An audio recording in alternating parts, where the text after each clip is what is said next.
Hi everyone, welcome once again to Ruby's Classic Cooking, and today I'm making a cinnamon pinwheel biscuit. Now this is like a cinnamon bun, but it's done with biscuit dough instead of with bread dough. So you can make them both ways. I like both ways, but some people have a preference. Anyway, so let's dive right into this recipe and get on with it. I've got here 1/3 of a cup of butter, and you can use margarine if that's your choice, but frankly, butter is better. So, that being said, we now need 2/3 of a cup of brown sugar. And don't worry, metric people, because I'll have all the metric equivalents in the recipe in the description box down below. All right, 2/3 of a cup of lightly packed brown sugar.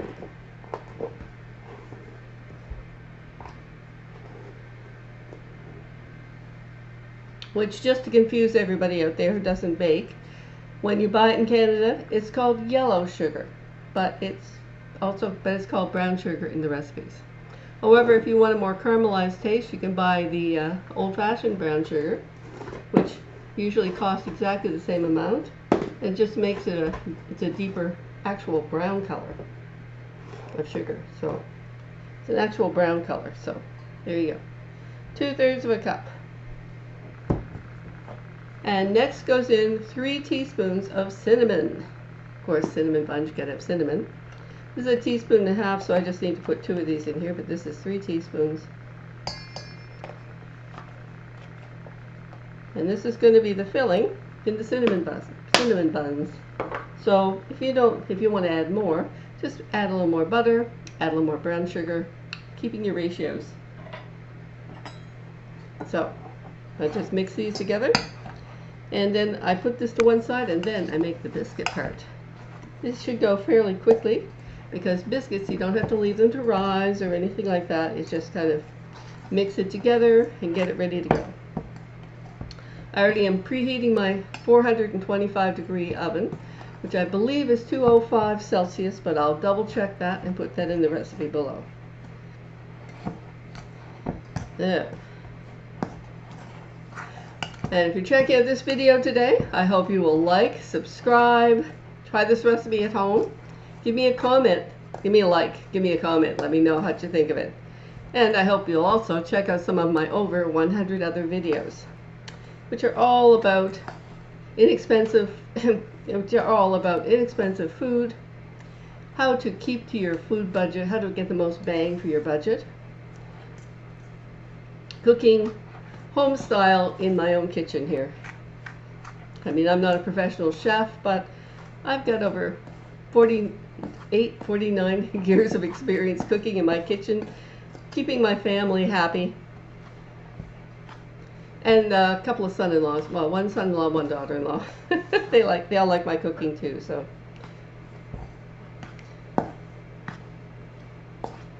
I've never won a blue ribbon at a county fair or anything, but you know, people like my food.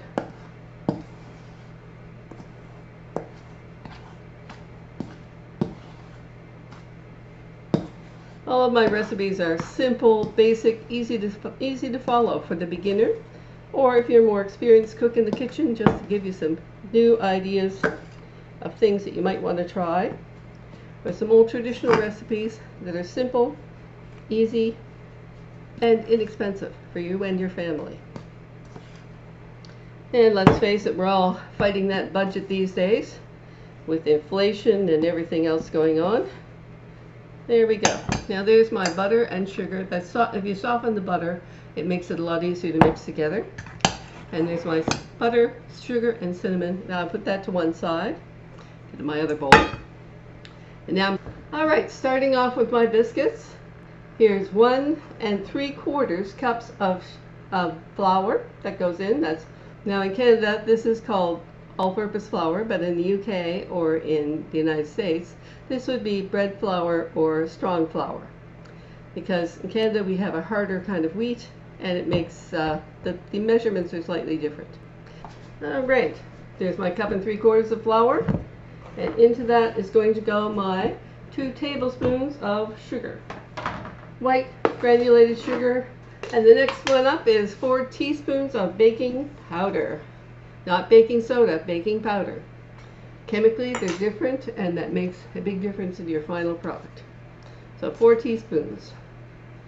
And make sure you level them off. 1.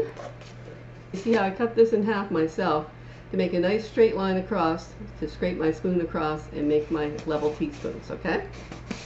And 1 teaspoon of salt, just plain old table salt I use. You can use kosher salt if that's what you normally bake with, but I've been baking with table salt for years. Okay, now I'm just going to stir these ingredients together. Give me a nice homogeneous looking mixture here. Okay. And into that is going to go 1/3 of a cup of shortening. I left this out to soften on the counter here, so it gets to room temperature.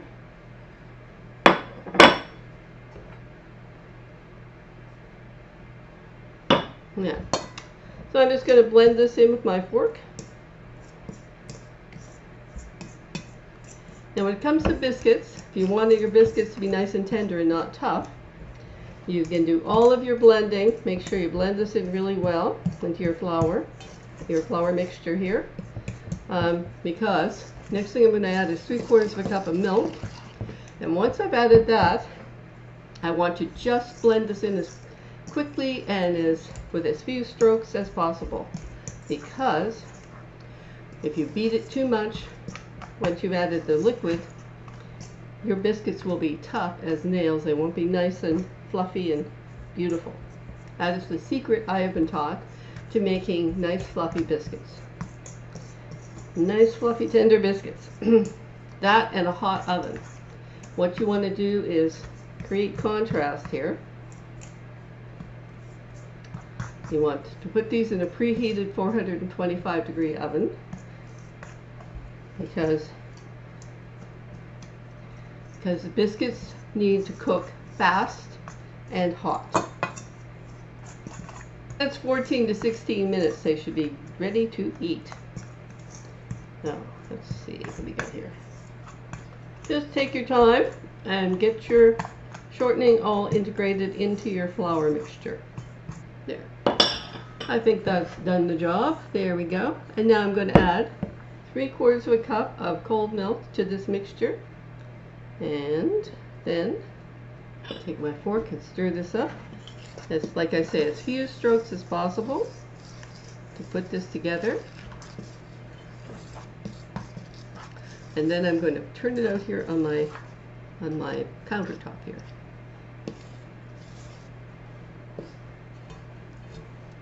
See how I'm doing here?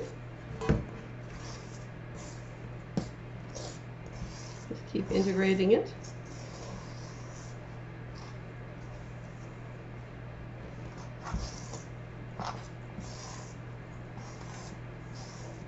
You don't want to leave streaks of flour through here, but you also don't want to overbeat this. And this will make a nice soft dough, and you might want to spread a little more flour on your counter or your board or whatever you're using to make sure it doesn't stick to your counter, but not too much because you don't need too much more flour than this. Okay. There you go. It's all put together. Shouldn't have any loose flour left in your bowl, but even if you do, just dump it out on here. I'm going to knead this 8 or 10 times. I'll pull this out of the bowl and just kind of make it into kind of a rough, loose ball of dough, and just kind of clean out the inside of your bowl with it. Make sure you've got all your flour and everything off the sides here.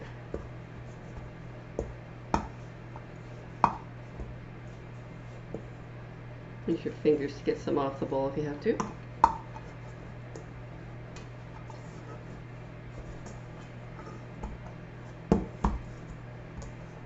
Now I've gathered up all the loose bits in my bowl. And now I'm just gonna, I'll just tilt the camera down so you can see what I'm doing now. Put that on a little bunch of flour. Okay, now I'm just gonna, it says to roll this into an 8-inch square. I am just going to pat it here with my hands into an 8-inch square. You don't want it to be too thick. Let's see, what does it say? 3/4 of an inch thick. No, let's see. 9-inch square, sorry. It says to knead it gently 8 to 10 times, but I don't think this really needs to be kneaded. And I'm just going to make this into a 9-inch square. I'm just going to pat it out here.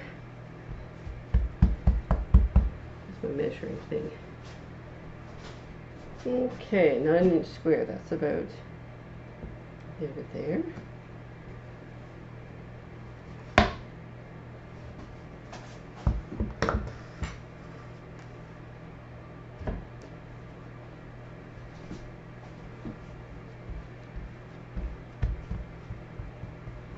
Just try to square off your corners. And you're going to be making a dozen cinnamon buns, biscuit cinnamon buns. And I'm going to be using, it says a built-in ruler, built-in ruler. This has a built-in ruler on it, so that's why I'm using that to measure it. And now I take this filling, that I mixed up in the beginning, and this goes on here in the middle.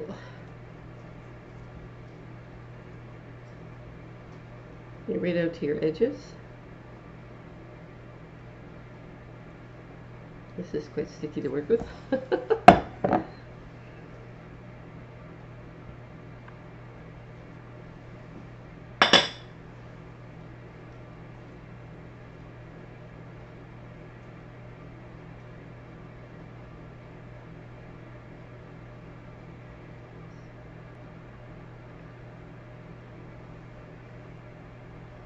Okay, here's the brown sugar and cinnamon spread all over, and now I'm going to roll it up like a jelly roll. Just like this. Jelly roll, Swiss roll. Here we go. And now, you're supposed to seal the ends, and you're supposed to cut this into 3/4 inch pieces so that you have a dozen. Let me just get my pan. Biscuit pan. A biscuit pan. Here's my biscuit pan. Oops. Now you can't see my thing. Now you can't see me cutting a piece. Okay, so.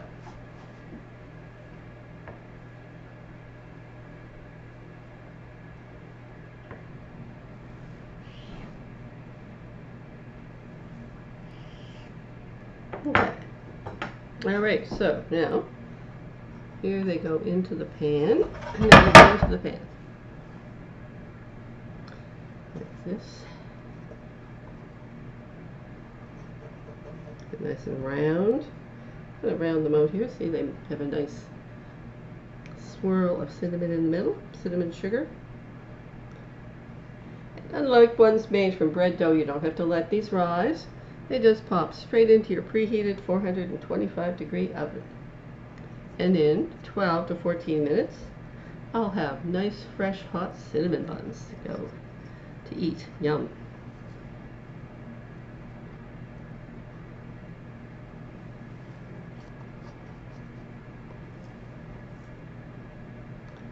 Yum, yum, yum. Can't wait. Here we go. All right. Into my preheated 425-degree oven they go. And here are my cinnamon pinwheel biscuits, all fresh and hot from the oven, and it says remove immediately. It doesn't give you a whole lot of ideas about how you're supposed to remove them, but I'm going to try this. Put a knife around. So let's put my knife, spread my knife around here. If I can loosen these in the pan. Maybe I'll try dumping them out. Not sure what this is going to do, but anyway.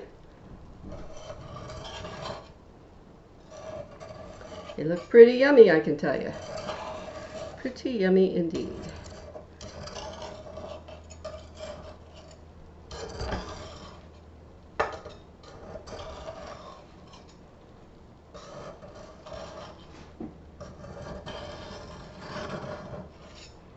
All right, now Let me try dumping these out now, see what happens. Wish me luck. 1, 2, 3. All right. And tip these over on the right side up.